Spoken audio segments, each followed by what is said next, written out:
Good morning, students. How are you? I hope you will be fine at your home. Stay home, stay safe. Due to the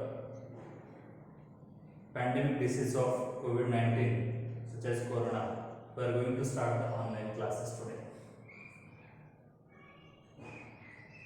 And we are learning in the 9th standards. We are learning today the science of 9th standard. We are going to start the first chapter, that is laws of motion. What is motion? So we have already discussed in the 8th standard, 7th standards about the motion. We can feel the motion, we can see the motion.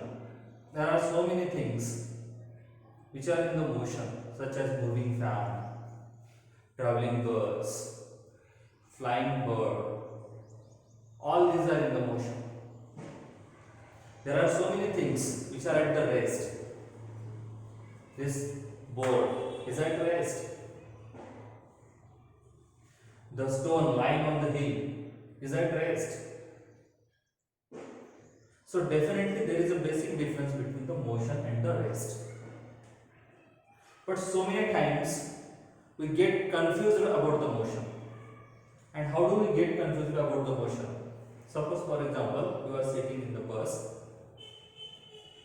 and there is another passenger nearby to you. Now tell me whether it is in motion or not. So definitely we will say no, it is not in motion, because bus is in motion, but the person is not in motion. Of course, the person or the passenger which is nearby to us is not in motion with respect to us,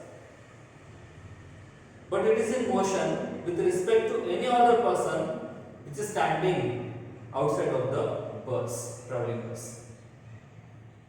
It means that one object can be in motion with respect to another one object, whereas it is at rest with respect to another or other object. Why? Because motion is the relative concept.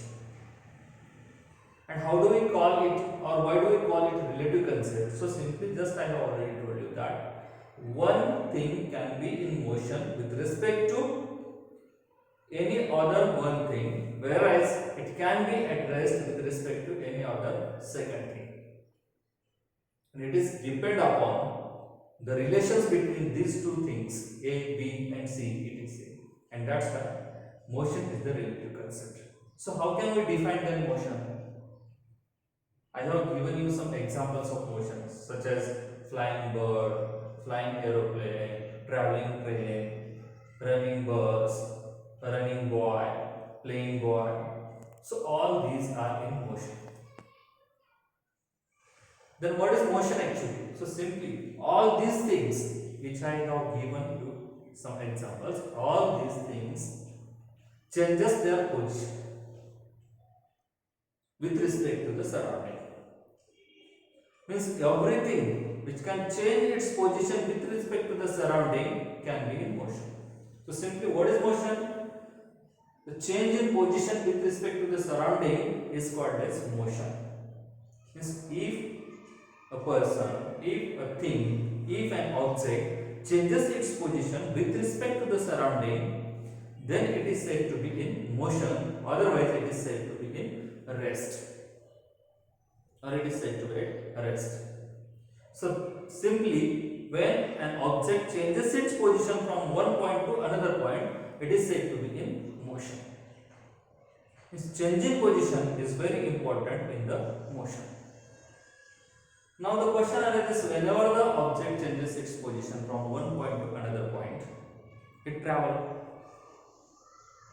And when it travels, so definitely it covers some distance.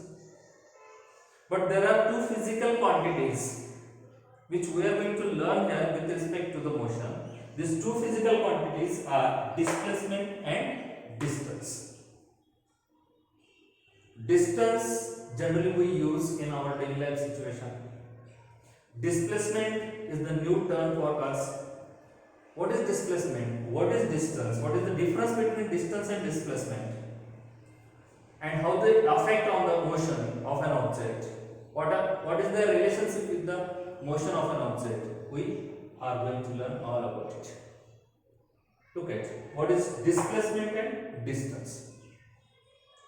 Distance, we know that whenever we travel from one point to another point, suppose you are traveling from Jalkot to Latur, so the actual distance covered by you from Jalkot to Latur maybe of 90 or 95 kilometers, that may be, and that is nothing but the distance. But the actual shortest distance between the Jalkot and Latur, aerial distance, shortest distance, only in one direction, is called as what? Displacement. Simply displacement, when object changes from one place to another place, when object travels from one place to another place, the shortest distance between these two places, that is initial position and final position, is called as what? Displacement. Look at this diagram. Sheetal and Prashant's house is here at this position. Sangeeta's house is here at this position, and school is here at this position. The distance between the Sheetal's and Prashant's house and Sangeeta's house is 500 meter, and the distance from Sangeeta's house to school is 1200 meter. Whereas the actual shortest distance between the Sheetal Prashant's house and school is 1300 meter. Then what is displacement and what is distance? If Sheetal and Prashant traveled from their house to Sangeeta's house and then to the school, they actually cover the distance, that is 500 meter plus 1200 meter, that is 1700 meter, and this is actual path, actual distance traveled by these two kids. This is actual distance traveled by changing their directions or by changing their paths. It is actual distance, actual path traveled by object is called as what? Distance. So distance is what? Actual path traveled by an object is called as what? Distance. But the shortest distance between initial point and final point, that is Sheetal and Prashant's house and school, is nothing but the 1300 meter, and this is nothing but the displacement, only in one direction. So what? The shortest distance between 2 points, that is initial and final point, is called as what? Displacement.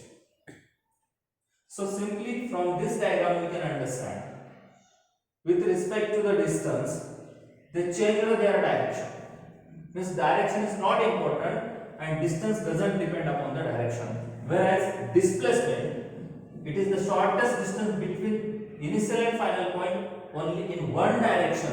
It means it leads the direction, and that's why displacement is called as vector quantity, whereas distance is called as scalar quantity. We have learned already. The vector quantity means the quantity which has direction as well as magnitude is called as vector quantity.